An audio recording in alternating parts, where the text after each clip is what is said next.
most of those 10 billion people will live in cities. And one of our big burning questions is, will those cities be prosperous? Will they be equitable? Will they be ecological? And those are important practical questions. But there's another deeper question that I have, which is, will they be beautiful? Will they uplift the human spirit? Because if we answer the practical questions, but don't answer the spiritual questions, we will fail. And sometimes to answer questions about the future, we need to look to the past. So I'd ask you to travel with me. Travel with me to some of the most beautiful places on the planet. Rome, Spanish Steps, the historic neighborhoods of Paris or Shanghai, the rolling landscape of Central Park, the tight-knit streets of Tokyo or Fez, the wildly sloping staircases of the favelas of Rio de Janeiro, the dizzying stepwells of Jaipur, and the arched pedestrian bridges of Venice. So many of you may have been to these places, traveled to them, and think about how wonderful they are. But then think about what we built in the 20th century. These are 6 downtowns built across 6 continents around the world. Why do none of these places have any of the charming characteristics of the cities that we built prior to the 20th century? Or think about the suburbs. These are 6 suburbs from 6 continents around the world. And why do none of them have any of the lyrical qualities of the places that we love to visit and love to be in? What happened in the 20th century, especially around the automobile? And look at what we are building. This is a new city outside of New Delhi in India. This is a city for millions of people in China. This is a new city outside of Seoul in South Korea. Is this where we want our grandchildren and their grandchildren to live? Is this the junk we want for our future? But cities, and the fact that people are moving to cities, and today more people live in cities than they live in rural or suburban areas, are very important. And they're very important especially for our economy, but also in terms of climate change. Why? Because people, when they live in smaller apartment buildings and office buildings and they use mass transportation like subways, they actually use much less energy per person than driving around in cars and big houses. And the lesson from this slide is that if you really love nature, you shouldn't live in it. This is where I live, not in the park, but I live near this park with my family. My office is here. My daughter's school is near here. It is a wonderful way to live. And this is what we need our cities to be. We need our cities to be great, so they attract many people, but they attract those new green urbanites to places that are wonderful. So why is this important? Well, right now, today, let's try that again. Right now, today, every day, 200,000 people are moving into a city. Today, 200,000 people will move into a city somewhere in the world, around the world, mainly in the global south. And what cities, what kind of cities will these people live in? Are they condemned to those bland places that we built in the 20th century, or can we give them something better? So again, to answer this question, I think we need to go backwards to go forward.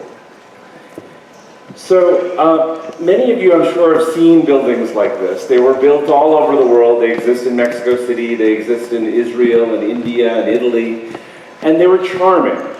There were maybe 30 apartments built around one staircase with a light well, and you met your neighbor in that staircase. You asked them how they were doing. You climbed the stairs. Unless you had a lot of groceries, you naturally took the stairs because it was just part of the daily rhythm of your life.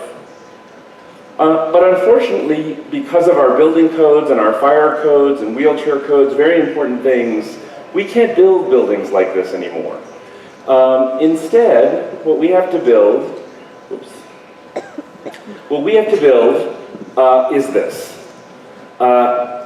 We have to, because of codes, build buildings with lots of elevators and fire stairs and these long anonymous hallways where people don't really know their neighbor. And when developers have to build all of this extra infrastructure, they need to build bigger and bigger and bigger. And what that results in is the thud, the same anonymous thud of these horrible buildings that we're asking people to live in all over the world. That are exactly the same, so you don't know anymore whether you live in Mumbai or Shanghai or Dubai. In our firm, one of the things we're starting to do is look at that old model. And we're wondering if, there we go. We're wondering if we can take something that's allowed in the International Building Code, which is to build actually 3-story buildings that are quite dense, dense enough to support mass transit, actually, where as long as we allow wheelchair access to the ground floor, we can take that prototype and make it shapeshift, use different aspects of construction to respond to local community, local climate, local culture, local construction techniques, to build difference while still using that module or that prototype. And where this journey began for us in our firm is a very unlikely place, the city of Ulaanbaatar, Mongolia, which is the coldest capital in the world. And a client came to us and said, you know, our city is growing, but we don't want a horrible anonymous place. We want a place that's Mongolian. We want a place that actually reflects our culture, and our culture is nomadic. So we don't like things like shopping malls, because shopping malls control us. They try to control our space and our spending habits. So we want something that's quite different. And I wrote back our client a letter and I said, you know, we very much respect the Mongolian nomadic traditions, but there's an urban nomadic tradition, the idea of getting lost in the city as a pedestrian, as the French call it the flaneur, and that in getting lost in the city that you can rediscover yourself. So we started laying out this site plan with this idea that there would be no long vistas, there'd be no shopping mall. Instead, there'd be local shops down on the ground floor, and using that 3-story prototype, housing units, office space, a folk theater, even a haunted house. But that you could always get lost in that new village. And so we created this taxonomy of different types of buildings, and we're very focused on using materials that were local to Mongolia. That even though it was new architecture, it reminded people of their past, it reminded people of their identity. And that we could do things like build shading canopies or heating canopies and even capture waste heat to be sustainable, but still allow for performances and for life that happens at a wonderful pace there and outside, even in the cold weather, in a way that respects the traditions of the place. And those colors are about the spectacular light of Mongolia, the shapes of the buildings are about the mountain range around. And that we realized that that idea of respecting history, respecting identity, would also be important in places like New York. So this is an old historic factory building in the Brooklyn waterfront where we were asked to build a new office building inside of this old sugar refinery.